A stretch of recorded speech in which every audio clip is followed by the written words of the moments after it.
வணக்கம் and welcome back to iKarumpalagai. இன்னைக்கு வீடியோவில் நம்ம C# கன்ஸ்ட்ரக்டர்னா என்ன, கன்ஸ்ட்ரக்டருடைய பர்பஸ் என்ன, என்னென்ன கன்ஸ்ட்ரக்டர் டைப்ஸ் இருக்குது, ஒவ்வொரு டைப்பும் எந்தெந்த சமயத்தில் யூஸ் பண்ணணும் அப்படிங்கிற எல்லாத்தையுமே டீட்டெயிலாக பார்க்கலாம். வீடியோக்குள்ளே போகிறதுக்கு முன்னாடி நீங்கள் நம்ம சேனல் இது வரைக்கும் சப்ஸ்கிரைப் பண்ணாமல் இருந்தீங்கன்னா மறக்காமல் சப்ஸ்கிரைப் பண்ணி கூட வர பெல் சிம்பலை கிளிக் பண்ணி ஆல் கொடுத்துருங்க. நாம் யூடியூப் மட்டும் இல்லாமல் இன்ஸ்டாகிராம், ஃபேஸ்புக், ட்விட்டர் இந்த மாதிரி மல்டிபிள் சோசியல் மீடியாவிலும் அவைலபிளாக இருக்கும். அங்கேயே நம்மளை ஃபாலோ பண்ணிக்கங்க. இந்த வீடியோவை கடைசி வரைக்கும் ஸ்கிப் பண்ணாமல் பாருங்கள். வாங்க வீடியோக்குள்ளே போகலாம்.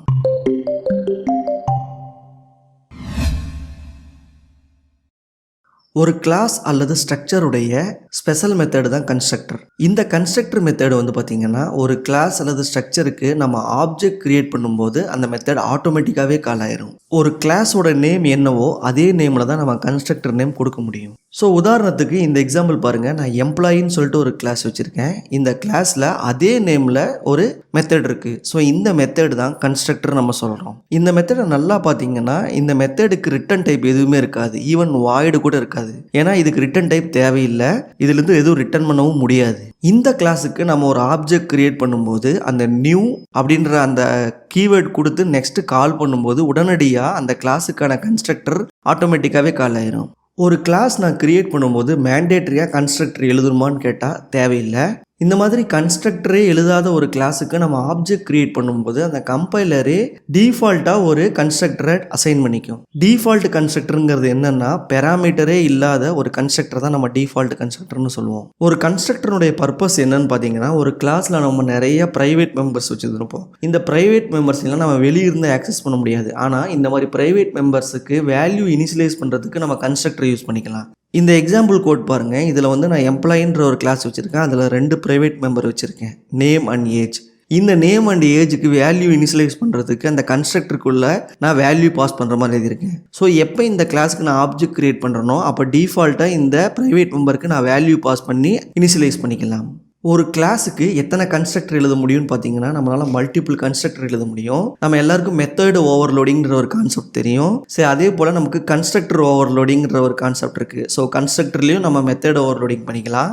ஸோ ஒரே நேம் பட் டிஃப்ரெண்ட் சிக்னேச்சர், பெராமீட்டரில் டிஃப்ரெண்ட் சிக்னேச்சரை யூஸ் பண்ணி நம்மளால் மல்டிபிள் கன்ஸ்ட்ரக்டர் யூஸ் பண்ணிக்க முடியும். C# கன்ஸ்ட்ரக்டர் 5 விதமான டைப்பாக இருக்குது. Default constructor, parameterized constructor, copy constructor, static constructor and private constructor. So இதில் இருக்கிற ஒவ்வொரு கன்ஸ்ட்ரக்டரையும் இப்போ டீட்டெயிலாக பார்க்கலாம்.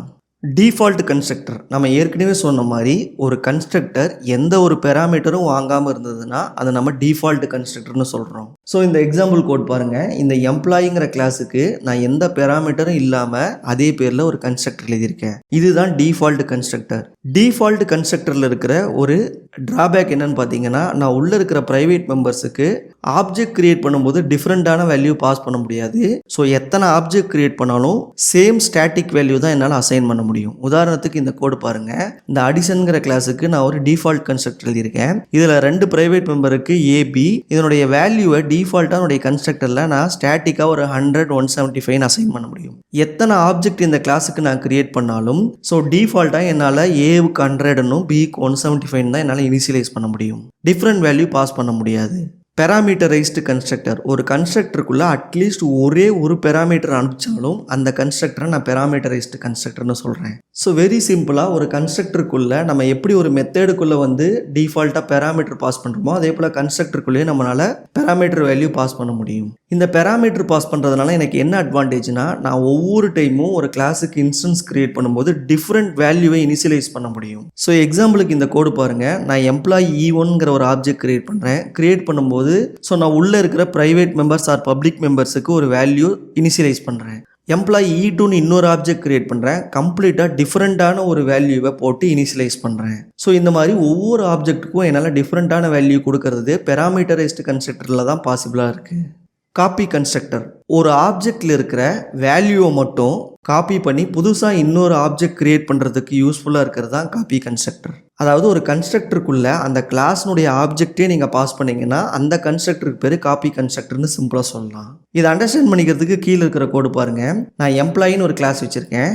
அதில் 2 விதமான கன்ஸ்ட்ரக்டர் வச்சுருக்கேன். ஒன்று Parameterized கன்ஸ்ட்ரக்டர், அது இன்ஸ்டன்ஸ் கிரியேட் பண்ணும்போது டிஃபால்ட் இனிஷியலைசேஷனுக்காக ஒரு கன்ஸ்ட்ரக்டர் வச்சுருக்கேன். அப்புறம் ஒரு காப்பி கன்ஸ்ட்ரக்டர் வச்சுருக்கேன். அதுக்குள்ளே பார்த்தீங்கன்னா அந்த எம்ப்ளாயி ஆப்ஜெக்டே நான் பாஸ் பண்ணுற மாதிரி எழுதியிருக்கேன். இதில் நான் எம்ப்ளாயி எம்ப்ளாயிக்கு ஃபர்ஸ்ட் ஒரு ஆப்ஜெக்ட் கிரியேட் பண்ணுறேன் EMP1ன்னு சொல்லிட்டு அதில் சில வேல்யூ இனிஷியலைஸ் பண்ணுறேன்.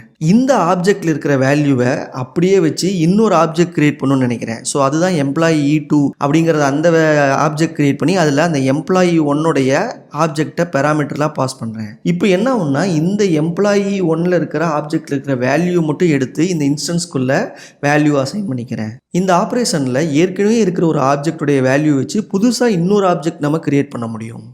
ஸ்டாட்டிக் கன்ஸ்ட்ரக்டர், ஒரு கன்ஸ்ட்ரக்டருக்கு முன்னாடி ஸ்டாட்டிக் அப்படிங்கிற ஒரு கீவேர்ட் போட்டோம்னா அது ஸ்டாட்டிக் கன்ஸ்ட்ரக்டர். ஒரு ஸ்டாட்டிக் கன்ஸ்ட்ரக்டர் அதனுடைய லைஃப் டைமில் ஒரே ஒரு தடவை தான் கால் ஆகும். ஒரு ஸ்டாட்டிக் கன்ஸ்ட்ரக்டருக்குள்ளே என்னால் ஒரு ஸ்டாட்டிக் மெம்பர்ஸை மட்டும்தான் ஆக்சஸ் பண்ண முடியும். உதாரணத்துக்கு இந்த கோடு பாருங்கள், அக்கௌண்ட்டுன்னு ஒரு கிளாஸ் இருக்குது, அதில் ஸ்டாட்டிக் அக்கௌண்ட்டுன்னு சொல்லிட்டு ஒரு ஸ்டாட்டிக் கன்ஸ்ட்ரக்டர் வச்சுருக்கேன். இதில் என்னால் அந்த ரேட் ஆஃப் இன்ட்ரெஸ்ட்டுங்கிற ஒரு ஸ்டாட்டிக் ஃபீல்டு ஒன்று இருக்குது. இந்த ஃபீல்டை மட்டும்தான் என்னால் உள்ளே ஆக்சஸ் பண்ண முடியும். அதில் போயிட்டு நான் இன்டீஜர் ஐடிங்கிறது அல்லது ஸ்ட்ரிங் நேம் அப்படிங்கிற இந்த நான் ஸ்டாட்டிக் மெம்பர்ஸ் ஆக்சஸ் பண்ணால் எனக்கு எரர் வரும்.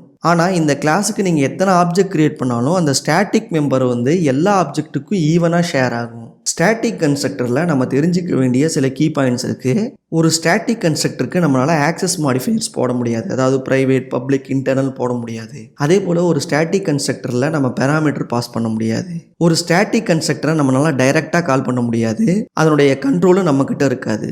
ஒரு கிளாஸுக்குள்ளே என்னால் ஒரே ஒரு ஸ்டாட்டிக் கன்ஸ்ட்ரக்டர் தான் போட முடியும். ஒரு ஸ்டாட்டிக் கன்ஸ்ட்ரக்டருக்குள்ளே என்னால் ஒன்லி ஸ்டாட்டிக் மெம்பர்ஸை மட்டும்தான் ஆக்சஸ் பண்ண முடியும். ஸோ இந்த ஸ்டாட்டிக் கன்ஸ்ட்ரக்டர் எப்போ கால் ஆகும்னு பார்த்தீங்கன்னா, எப்போ அந்த கிளாஸுக்கு ஃபஸ்ட் ஆப்ஜெக்ட் கிரியேட் ஆகுதோ அந்த காலுக்கு முன்னாடியோ, அல்லது அந்த கிளாஸில் ஏதாவது ஒரு ஸ்டாட்டிக் மெம்பர் இருந்ததுன்னா அதை நம்ம எங்கேயாவது டாட் வச்சு ஆக்சஸ் பண்ண ட்ரை பண்ணாலும் அந்த சமயத்தில் தான் கால் ஆகும்.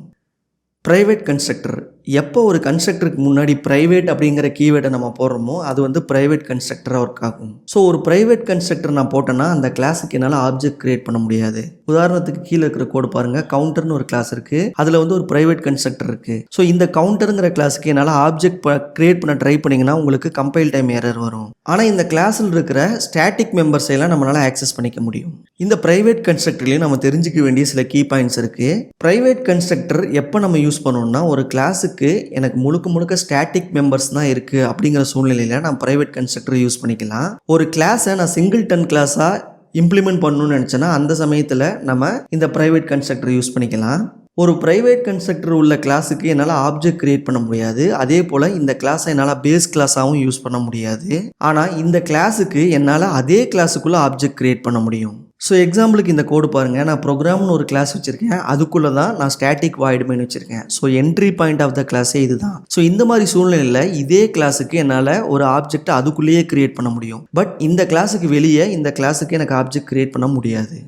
நம்ம வீடியோவோட என் பார்ட்டுக்கு வந்துட்டோம். ஸோ இந்த வீடியோவில் நீங்கள் கன்ஸ்ட்ரக்டர்னா என்ன பர்பஸ்க்காக கன்ஸ்ட்ரக்டர் இருக்குது, ஸோ எத்தனை டைப் ஆஃப் கன்ஸ்ட்ரக்டர் இருக்குது, ஒவ்வொரு டைப்பும் என்ன, அது என்ன பர்பஸ்க்காக இருக்குது அப்படிங்கிற எல்லா டீட்டெயிலும் உங்களுக்கு புரிஞ்சிருக்கும். இந்த வீடியோவை லைக் பண்ணுங்கள், இந்த வீடியோவோட லிங்க்கை உங்கள் ஃப்ரெண்ட்ஸுக்கெல்லாம் ஷேர் பண்ணுங்கள். இந்த வீடியோவுடைய ஃபீட்பேக்ஸை கமெண்ட் செக்ஷனில் சொல்லிட்டு போங்க. நீங்கள் நம்ம சேனலை இது வரைக்கும் சப்ஸ்கிரைப் பண்ணாமல் இருந்தீங்கன்னா மறக்காமல் சப்ஸ்கிரைப் பண்ணி அந்த பெல் சிம்பிளையும் கிளிக் பண்ணிடுங்க. அடுத்த ஒரு நல்ல டாப்பிக்கோடு நம்ம இன்னொரு வீடியோவில் பார்ப்போம். நன்றி, வணக்கம்.